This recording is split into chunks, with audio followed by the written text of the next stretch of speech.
I'm with Peter Sprigg, and you're with the Family Research Council here in Washington, D.C. And this event today, the Values Voters Summit, last year there were a lot of presidential candidates that spoke on this issue, that came in and spoke on conservative and life issues. And you've been a leader, the organization has been a leader on life issues and conservative issues. And what can you tell us about this summit and how important it is to people that have the values and morals in this country? Well, I think it's very important because we're trying to help people make the connection between their values and the political process, how they can bring those values to bear on public policy and in the political process. So, for example, this year we've been putting a lot of emphasis on the risk of abortion being covered in healthcare reform, of taxpayer dollars going for abortion, and trying to help people understand why that's one of the crucial issues that they need to be looking at and looking out for in any of these proposals dealing with healthcare reform.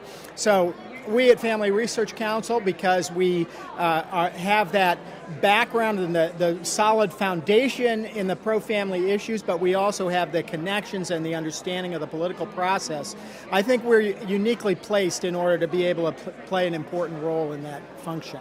Well, I would agree with that, and definitely not to imply that people on the other side of these issues don't have values and morals. They just have different values and morals. And in this sense, we're pro-family, pro-life, but these lines are kind of being blurred. So how do you distinguish yourself now when you're saying pro-family? For instance, they say pro-family, pro-choice. How do you distinguish yourself on it now? Well, we have to make clear what we consider family values to be. That to us, the most fundamental value is a respect for human life from the moment of fertilization to the moment of natural death. All other rights spring from that right, and the right to life. Then, with respect to the family, we believe that there is a natural order to the family, which is one man, one woman united for life, raising the children produced by their union. And interestingly, social science, and this is what we do, this is the research we do at Family Research Council, shows that the social science actually supports that as being the superior family structure for child outcomes. So we're not dealing just with moral principles that are in some sense arbitrary. They are moral principles that are borne out by the natural law and in fact by the social science research. Well, what about, you bring up a good example, and that's with one man, one woman, and I think that we're going to see that they're attempting to push through laws around the country that push for homosexual marriages and that kind of thing. And of course they're going to push for that to be a free speech issue, or I should say they're going to stop those who oppose it from even speaking out against that kind of thing. Anybody watching this, it's a concern. How can they get involved? Should they get involved?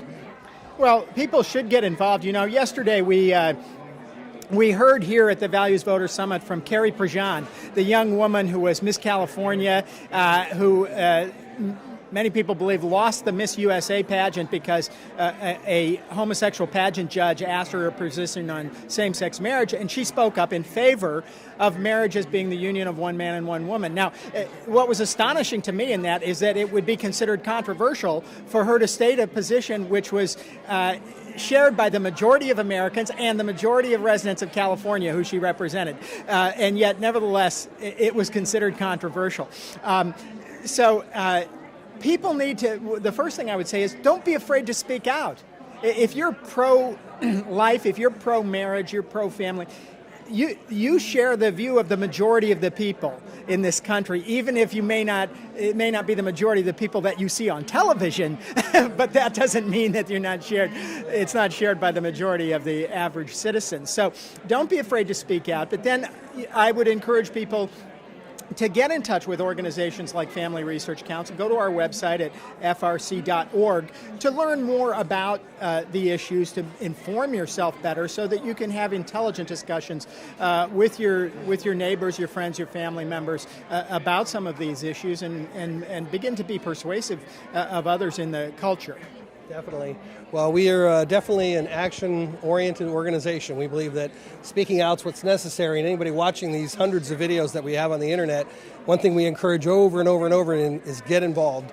And there you go. Go to frc.org, find out what you can do if you can support the organization. And, of course, whenever there are action efforts, you have plenty of action calls that you put out encouraging people to get involved. Right. All right. Well, thank you. At the national level and at times at the state level, even the local level. So there are a number of ways. You want to be involved really at all levels of government, because even when the atmosphere seems more challenging at the national level, there may be a lot of opportunities at the state level or at the local level. You bet. So, thank you, Peter. Appreciate you taking the time to speak with us. Thank you. All right.